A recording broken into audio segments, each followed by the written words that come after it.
I think, and this is just my personal take on it, I think this started when guys are in their younger years. They tend to want to go out and have fun, and they don't think about settling down usually until a little bit later in life. As they would get into their 30s, they would think about families, they would think about having a home, they would think about having permanency, a wife that was a friend, a homemaker, a cook, would be a good mother to their children, and the guys would settle in as, I have a good job, and we have a family, and done.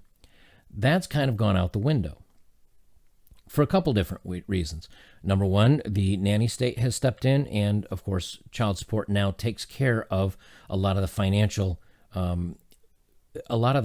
things that men brought to the relationship. So men aren't needed for that anymore. Number two, the being there and being a father and being there to raise the kids, well, they feel that that's not necessary anymore either. So he's removed for that. What else? Being a partner, being a strong figure, well, don't need that because women are strong today. And again, I'm not necessarily saying that's a bad thing, but this is, when women are strong, they don't need men, and men don't really want super strong women because it's too combative. So that part breaks apart.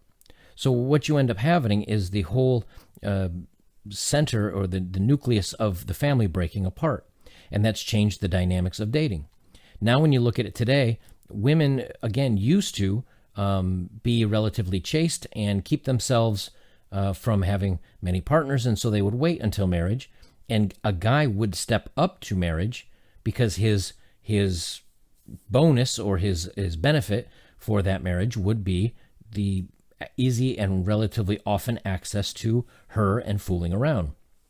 Well, now that's gone.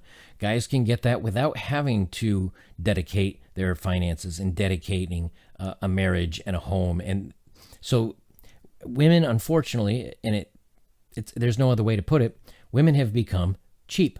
They've become easily accessible. And as such, they've really taken away what they would have as far as that value. When something is rare and it's a rare commodity, the value of it is very high.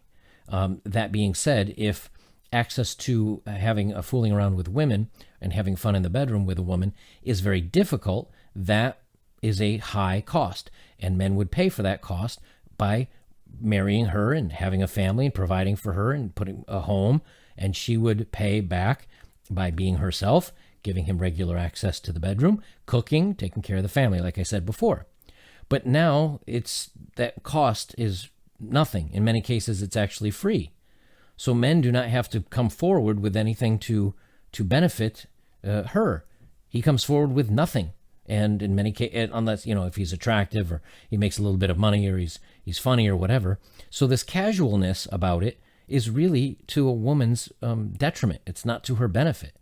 If anything, were women to kind of bring their craziness and their wild actions in line and not put it out there quite as easily, their value would go up, and they would find men would commit to them, and men that were a better guy or a better suitor, so to speak, would come forward, and those are the ones she can choose.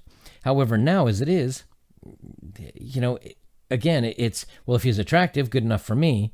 Well, now you've X'd out a lot of really good guys, and these small group of guys are having all this fun, and well, they're not going to do anything because they're having all this fun for free.